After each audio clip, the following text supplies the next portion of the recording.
Hai adik-adik semuanya, gimana kabarnya? Baik kan? Baik dong, ya kan? Nah, untuk hari ini kita akan belajar tentang karakteristik dan cepat lambat gelombang bunyi. Untuk lebih jelasnya, yuk simak penjelasan berikut.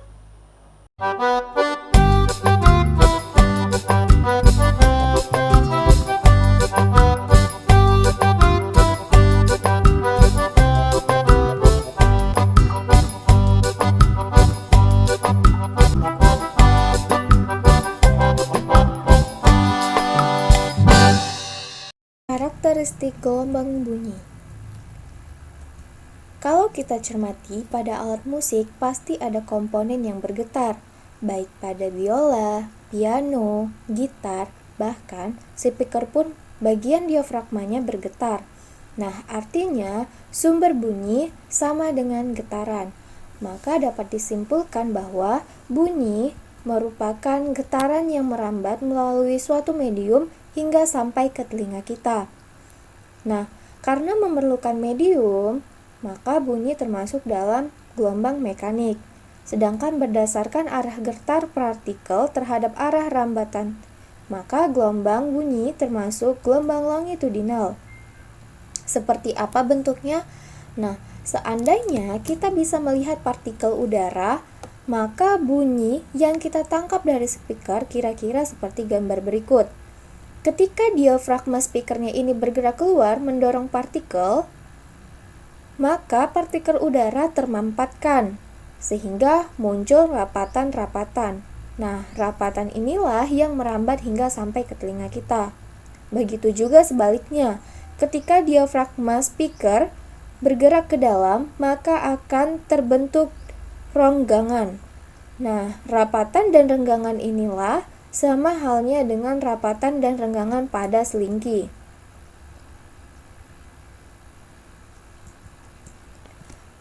Nah, klasifikasi gelombang bunyi. Berdasarkan frekuensi yang mampu didengar, bunyi terbagi menjadi 3, yaitu audiosonik. Nah, audiosonik ini besar frekuensinya itu berkisar antara 20 Hz sampai 20.000 Hz. Bunyi ini dapat didengar oleh manusia. Yang kedua yaitu adalah infrasonik, yaitu frekuensi bunyinya di bawah dari 20 Hz.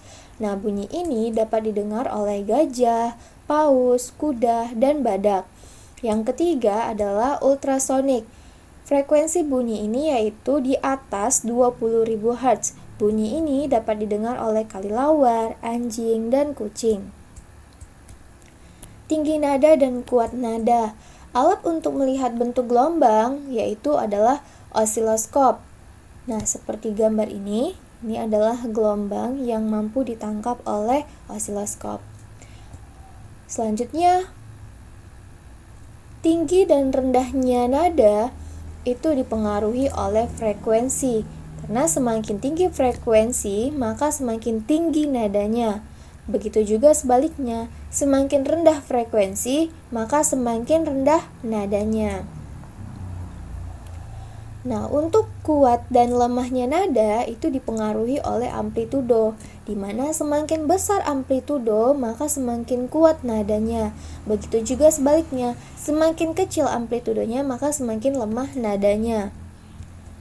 Nah, cepat rambat bunyi. Cepat rambat bunyi adalah kemampuan gelombang bunyi untuk menempuh jarak tertentu dalam 1 detik. Nah, rumus umum dan rumus persamaan dasar.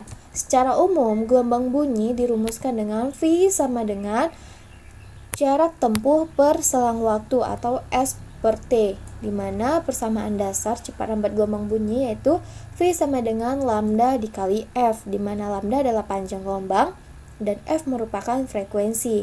Nah, gelombang bunyi sendiri dapat merambat melalui zat padat, di mana rumus cepat rambat bunyi pada zat padat yaitu V sama dengan akar E per Rho. Dan bunyi juga dapat merambat pada zat cair, di mana cepat rambat bunyi pada zat cair dirumuskan oleh V sama dengan akar B per Rho. Dan bunyi juga dapat merambat pada zat gas. Nah, cepat rambat bunyi pada zat gas dirumuskan dengan V sama dengan akar gamma RT per mR, di mana V merupakan cepat rambat bunyi dengan satuan meter per second, E merupakan modulus Young dengan satuan Newton per meter kuadrat, dan Rho merupakan massa jenis zat padat atau zat cair dengan satuan kilogram per meter kubik. Kemudian B merupakan modulus bulk dengan satuan Newton per meter kuadrat, dan V merupakan ceparan bunyi. Kemudian gamma merupakan tatapan Laplace. Kemudian R merupakan tatapan gas umum yaitu sebesar 8,314 Joule per mol Kelvin, dan T merupakan suhu mutlak yaitu dengan satuan Kelvin, dan Mr merupakan massa molekul relatif dengan satuan kilogram per mol. Untuk lebih jelasnya, mari kita perhatikan contoh soal berikut. Nah, yang pertama, waktu untuk mengirim dan menerima bunyi ultrasonik yang dideteksi oleh batometer adalah 1,4 sekon. Berapakah kedalaman kapal di dalam air yang membawa batometer tersebut jika kecepatan bunyi di air adalah 1250 meter per sekon? Maka diketahui waktunya untuk mengirim dan menerima bunyi ultrasonik yaitu sebanyak 1,4 sekon. Maka diketahui 2T sama dengan 1,4 T sekon. 2T sama dengan 1,4 sekon. Nah, kita mau mencari T-nya saja, berarti 1,4 sekon dibagi 2. Maka waktunya untuk mengirim saja yaitu 0,7 sekon. Kemudian diketahui kecepatan bunyi di air yaitu 1250 meter per sekon. Maka yang ditanya adalah berapa kedalaman kapal di dalam air atau jaraknya, ya kan? Nah, berarti kita jawab V sama dengan S per T. Maka V sama dengan, kita masukin nih, 1250 meter per sekon sama dengan S-nya yang mau kita cari per 0,7 sekon. Maka dapatkan S sama dengan 1250 meter per sekon dikali dengan 0,7 sekon.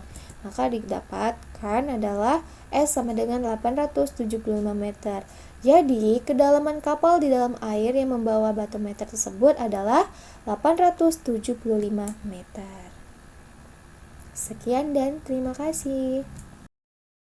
Nah, materi sudah dijelaskan. Yang menjadi tugas kalian hari ini adalah silakan kalian catat materi yang sudah dijelaskan tadi, kemudian siapkan pertanyaan untuk bahan diskusi kita pada saat sesi tatap muka. Semangat untuk mengerjakan tugas dan semangat untuk belajar mandiri. Sampai jumpa adik-adik.